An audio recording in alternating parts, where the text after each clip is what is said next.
We acknowledge failure when we watch sports, when we talk about it, when we cover them, in my case. We don't ever really explore the topic, though. We usually discuss it in as a piece of adversity that someone has to overcome, a setback they learn to deal with.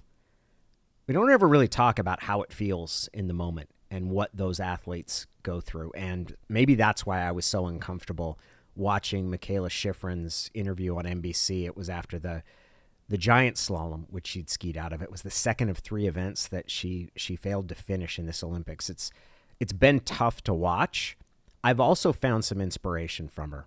And that's kind of what I'd like to go through in this episode. It's the Dang Apostrophe. It's a podcast. I'm on episode 6. It's connected to a newsletter I also do.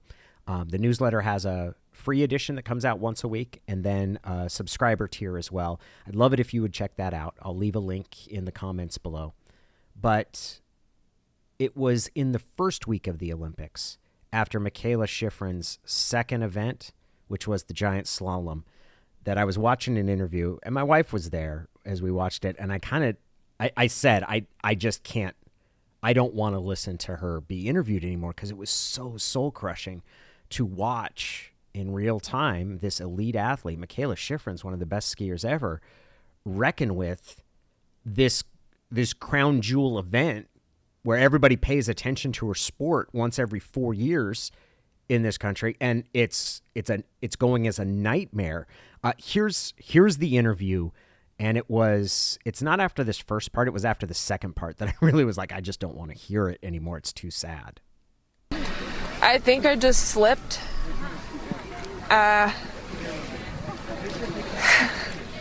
mean, I had every intention to go full gas, and there wasn't really space in the course to, I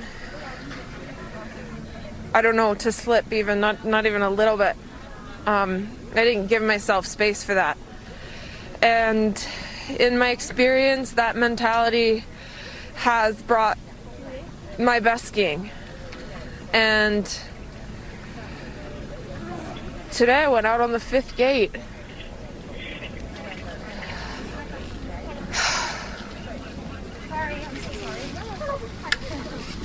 So, yeah.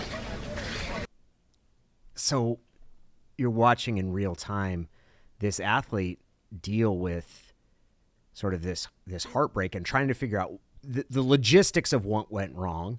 But then even more than that, just how is this happening? I'm kind of living a nightmare. But it was the second part.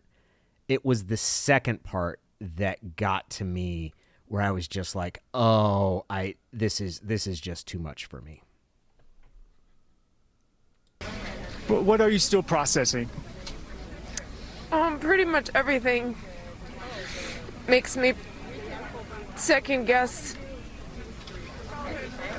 like, the last 15 years, everything I thought I knew about my own skiing and slalom and racing mentality. Just processing a lot, for sure. And I feel really bad. Here's what kind of got caught in my throat, kind of a lump in my throat, was she's incredibly accomplished. And she's 26 years old. She is one of the most, at 1 gold medal, she would have matched the record for most gold medals by a U.S. alpine skier. 2, if she had won it, she would have set the mark. And to hear her say and feel that the past 15 years haven't taught her anything, you're like, oh, one Olympics can't destroy her. Like, I don't want you. It's hard to hear someone so good feel so bad because of a disappointment, because it didn't go according to plan. And Sharon brought it up to me, and I thought it's a fair question. Was I more defensive of her or more protective because it was a female athlete? And it's possible. She's 26. She's not a teenager. She's an adult. She's an elite athlete. Like, she doesn't need anybody to protect her. But I think it's really the discomfort that comes from having someone so transparently strive. Like, I'm cutting it all loose. Like you're her, like I was just going to be all gas. And in the past, that mentality has led to my best skiing. And here I went out on the fifth gate. And there's this, she did what she wanted to do, and it didn't turn out the way she wanted. And it's crushing. And I think that there's a little bit of, I know there's some of me that feels that what happens when you try your best and you fail? Like what consolation is there for that?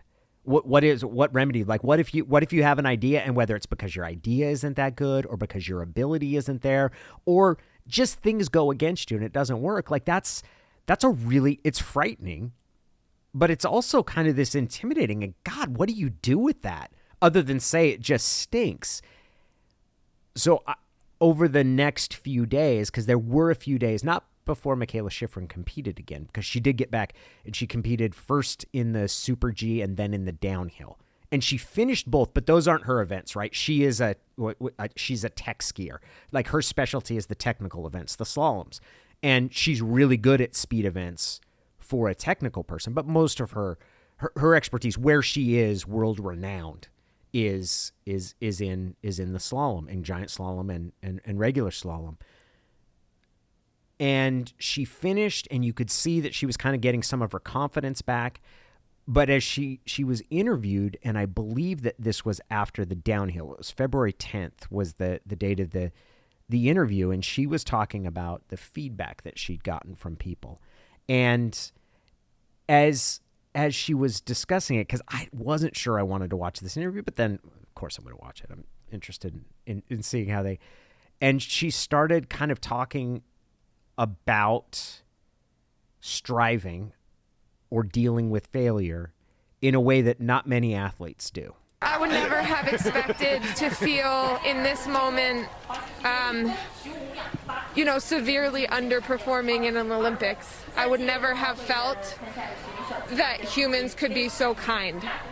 And I never would have expected that. It's the most surprising thing of my Olympic experience is how kind people have been in the face of my failure. I mean, it is failure. It's okay to feel in this moment. And I'm sorry for severely it, but underperforming in an Olympics. And I'm proud of that. I would never have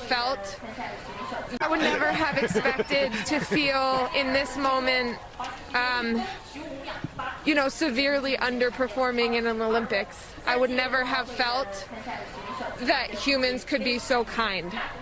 And I never would have expected that. It's the most surprising thing of my Olympic experience is how kind people have been in the face of my failure. I mean, it is failure. It's okay to say that. I am okay with that. And I'm sorry for it, but I also was trying, and I'm proud of that. You can hear whether it is sort of some closure or some acceptance that's come along with that. First was that, okay, it happened, and actually people have been pretty encouraging to me. And then the second part was, it's okay to say it's a failure. And there's an acceptance of that I found really inspiring. It's okay to say that. It happened, and I feel bad about it. That's how you deal with actual setbacks, right? Like that's for all of the different things that we talk about, like how you deal with adversity in sports, which we do a lot, and how you bounce back. Like what happens is what's most important is what happens next, which is true. And this will be the fuel that lights your fire. And maybe that's true. Maybe it does lead to more success. But that's kind of the Hollywood view, or the sort of the overly, I would call it overly saccharine and sweetened view, which is that you have to taste failure before you experience success. It's what you need to toughen you up.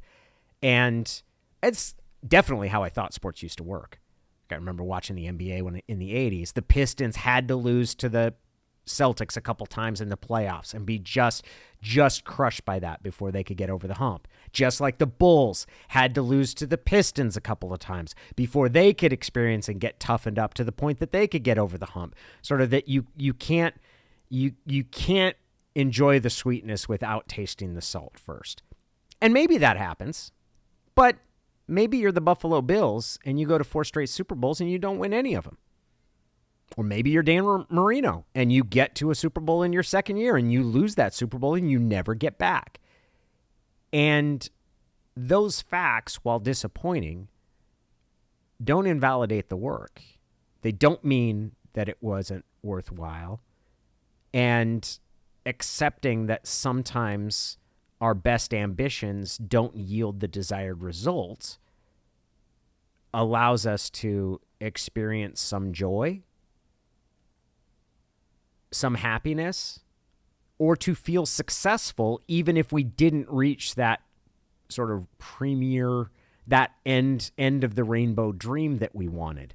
And like I said, that interview was on February 10th, and it kind of sets up for on Wednesday night when there's the combined, which means that Mikaela Shiffrin's going to ski the downhill, and then she's going to ski the slalom. It's the two events, and you add the times together, and she finished the downhill pretty well. She wasn't the fastest. I think she had the second fastest time at the time she finished. A couple other skiers went faster. I think she was 5th or 6th going into the slalom portion of it, where she was the favorite. She was considered to be in really good position. And actually, Ted Ligety, he had said from the beginning that he thought she was the favorite. So it felt like it's set up for, it wasn't the Olympics she wanted, but she's still going to win gold out of it.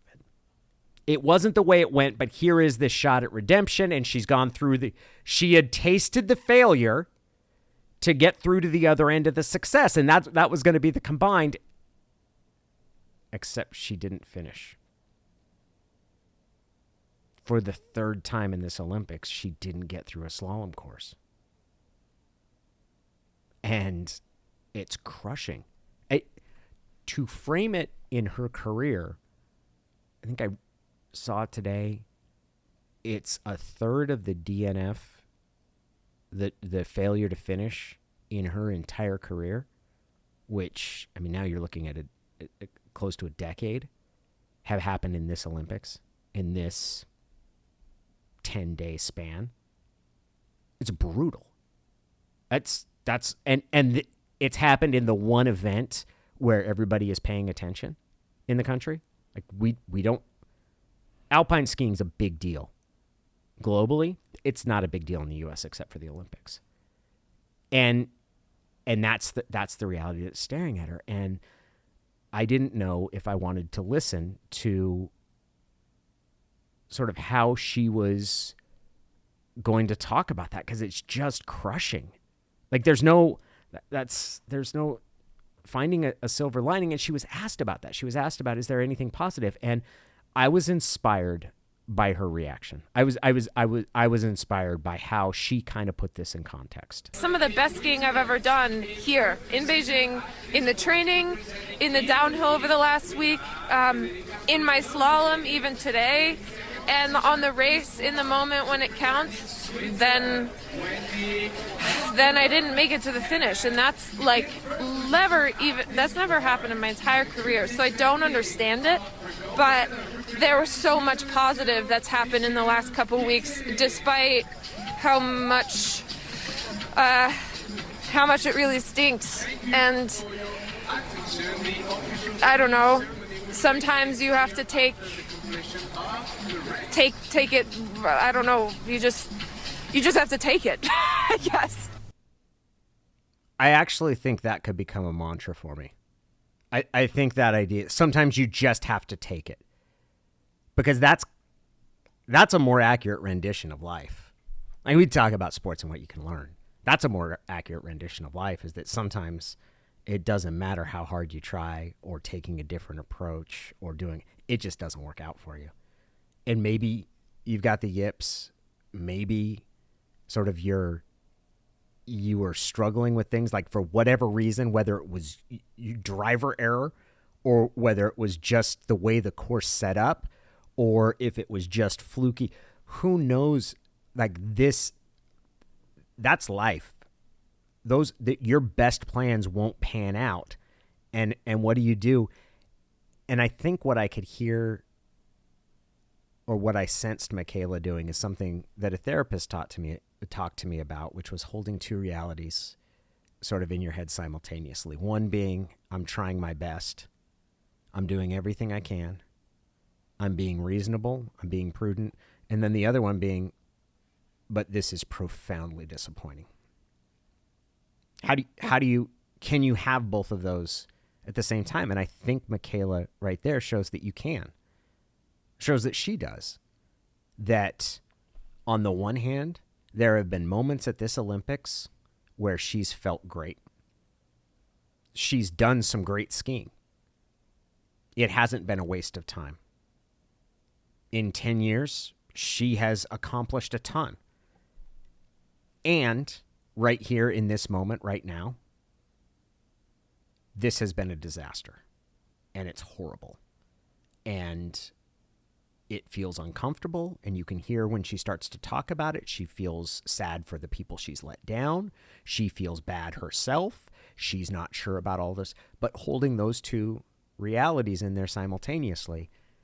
And I think that provides a window for it's not entirely about the result. Like some of this is about the course we take through life and about what we try. And that striving and seeking out something, you're not guaranteed anything except that you get to try.